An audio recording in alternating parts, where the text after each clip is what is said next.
So what we're going to do is move on, and I'll just briefly introduce Dr. Curry Bond, who's going to talk to us about Thank you very much. I really appreciate being able to follow both of you ladies, because as I'm listening to your presentation, I see so many of the concepts and ideas that you talked about in the images that I'm going to be sharing with them. So it's really going to round us off as we conclude our presentation today.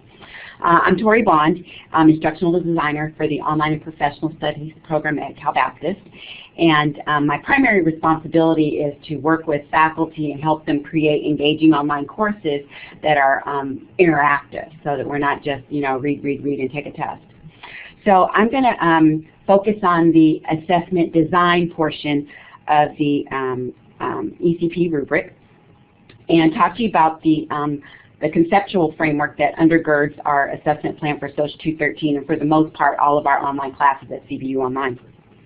So the multiple measures conceptual framework undergirds the assessment plan, and as you see on the pictures here, it illustrates on the cover and in the cartoon on the right, using several different types of assessments increases the validity of what you're measuring, and it enhances the validity of decisions made based on the assessments.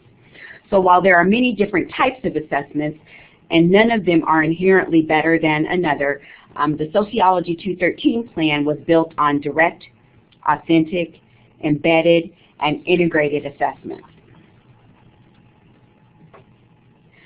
Direct assessments are those that I personally evaluate versus relying on assessment data evaluated by peers in the course, fieldwork supervisors if I have them go out and do some activities, or based on student reflection. So I actually evaluate them.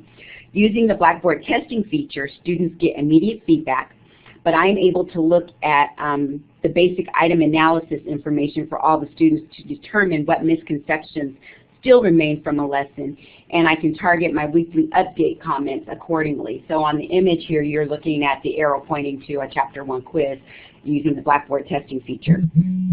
In the upper, not upper, but to the right of that image is a Animoto video from a student who was doing this video on a nonprofit organization that she had chosen to do her service learning project about.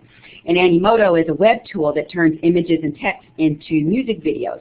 So in this case, the young lady chose to do her service learning project on the Salvation Army because her father was taken in by them prior to his adoption with a family. So these are just a couple of tools I've used for direct assessment. Embedded assessments are those used to check for understandings, as both Tess and Susan have mentioned prior in their presentations. We check for understanding during the course of the lesson. In this case, students had to read about several theorists and theories, and they were asked to use data from a celebrity blog of their choice to analyze the topic from 3 different theoretical perspectives. So this, again, is an example of an embedded assessment that came after they had some instructional, sort of like a mini lecture and VoiceThread. They read some, the chapter related to theories and theorists, and then this was time for them to go out, collect some data from a celebrity blog, and analyze it from 3 different perspectives. Authentic assessment is particularly highlighted in the ECP rubric, and the ECP rubric for assessment design encourages authentic assessments.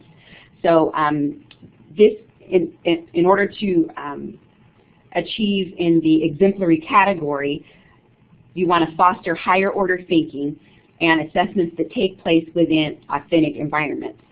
In this case, students completed 4 volunteer hours at a nonprofit service organization of their choice, and during those 4 hours, they practiced the skills learned throughout the course, such as analyzing organizational culture, group dynamics, etc.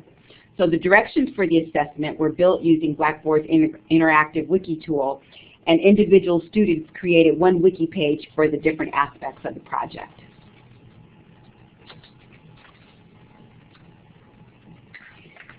Lastly, the same project is also used as an integrated assessment.